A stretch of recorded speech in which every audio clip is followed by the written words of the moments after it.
Hey there, Squirrel Army! It's time to do a precon upgrade guide on Ahoy Mateys from the Lost Caves of Ixalan. Alrighty, so I've already talked about this commander in a separate video, so I'm not going to spend any time in talking about it. If you want to know more about what this commander does, what the strategy is, what's going on with this deck, all that kind of stuff, there should be a little bar coming up across the screen here. If I've forgotten, or because I'm busy or whatever and that kind of stuff, it is a fairly recent video, and again, you can sort of search it up and whatnot. Plus, you can kind of read it as well, I guess, too. But still, it is that thing that I don't want to spend too much time in talking about this because I already have, and it takes too much time in these videos. Again, I've found the deck list pretty easily by just Google searching it up, so you guys can do the same thing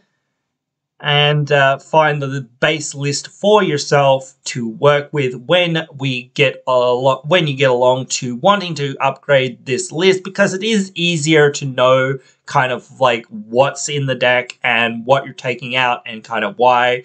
But if you don't care, you don't care. Like, we'll just get to like cutting cards and adding cards that are worth our time.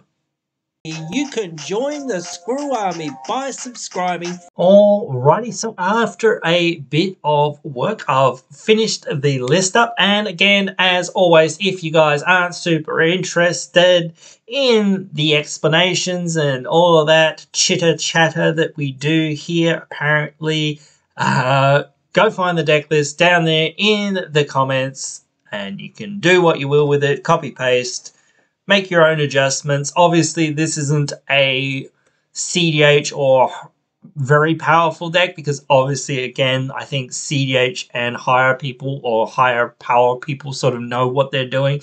So this is more of a lifestyle choices, I guess, upgrade, and just helps out the people that kind of want to upgrade this and kind of don't have much knowledge, I guess, of kind of what goes into this. Let's start with what we decided to cut, and I'll go through it as quickly as possible. I know I will not talk about the lands because all the lands that I cut were just bad tap lands, and I just added a few basics, so I'm not going to go through any of the lands. The anchor, like, it gives one thing a buff and menace, which, okay, and then we get to loot. But if we discard a pirate, we can only discard the pirate instead of discarding two. We can equip it for less if we control fewer than one or fewer cards in hand. Easy for me to say, apparently, but yeah, just not enough, I don't think. Just one of those things, like, we're not heavy enough into one creature. Yes, we kind of want, I think we want to put our things into the graveyard for value, and getting these things in there consistently is pretty good, but again, just doesn't really do enough for us. And yeah, like, we really have to have something that we really want to get through anyway, which we do have some stuff, but not enough. Chaos Warp, I think we got better removal than what this can offer, so just cut it. The Shisia Captain,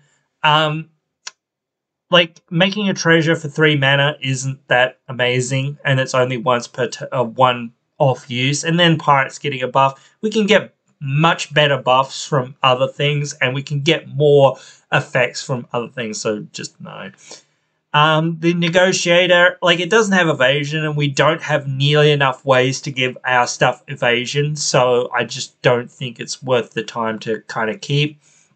The Saboteur, yes, we can give it evasion, but the evasion is a huge cost, or a fairly big cost of our turn and our mana, so I'd rather just not do it. Yes, it can give us cards and looting and that, but, like, again, we want more control over that, I think. Like, sure, this gives us some of it, but I don't think enough. The Deckhand, yeah, again, it is evasive, but it doesn't really do a whole lot of anything. As soon as it gets targeted by something, it dies. Yes, we can make other things unblockable, but like, again, that's a big strain on our resources. The Fleet Ravager, I think this is probably one of the better ones that I decided to cut, but it does hit us too. So I'm not too happy with like using it because yeah, we can bop our opponents down by a third of their life, but like that's a one-off effect as well. So and then it's just a 4/4 menace death touch, which isn't terrible, but again, just isn't really going to do a whole lot for us after that. Distant Melody, we can just get better persistent effects than what this is going to give us. Not what we want. Evacuation isn't too bad, but again, we can just like do better, I think. Looting, 2 1-off. We're not in a spell deck, so Karazev, like again, like we just don't have it doesn't have good evasion and we don't have enough ways to give it good evasion, so and the effect that it actually gives us isn't that amazing, so just no. The Betrayal, like we're not really like a deck that wants to just haphazardly mill stuff. So we want to know what we're putting in our graveyard and what we're kind of getting. Yeah, sure, we can get our opponent's stuff with it, but no, just it's too many hoops, I think. Lethal Scheme, yes, it can kind of be effectively 0 mana if we tap all of our creatures or whatever, but no, we can just do better than this in a way as well, because again, like that'll leave us up to too many blocks or not blocks and that sort of thing. So, yeah, no. Rakdos Charm, I do think we like some of the effects on it are pretty good, but like it's too many things that are too like incidental, like and I don't really like it. Like it's just one of those things, like if we want to exile people's graveyards, we want to be exiling them throughout the game for the most part. Yes, nuking a graveyard when somebody's about to go off is good, but destroying an artifact isn't terrible, but we can get a lot of that destroy artifact effects in these colors, so we don't really need that much. Pinging each player for 1 damage for each creature they control, yeah, that can do stuff, but also can do nothing. So just, I don't know, just too many hoops, I think, to get too many things.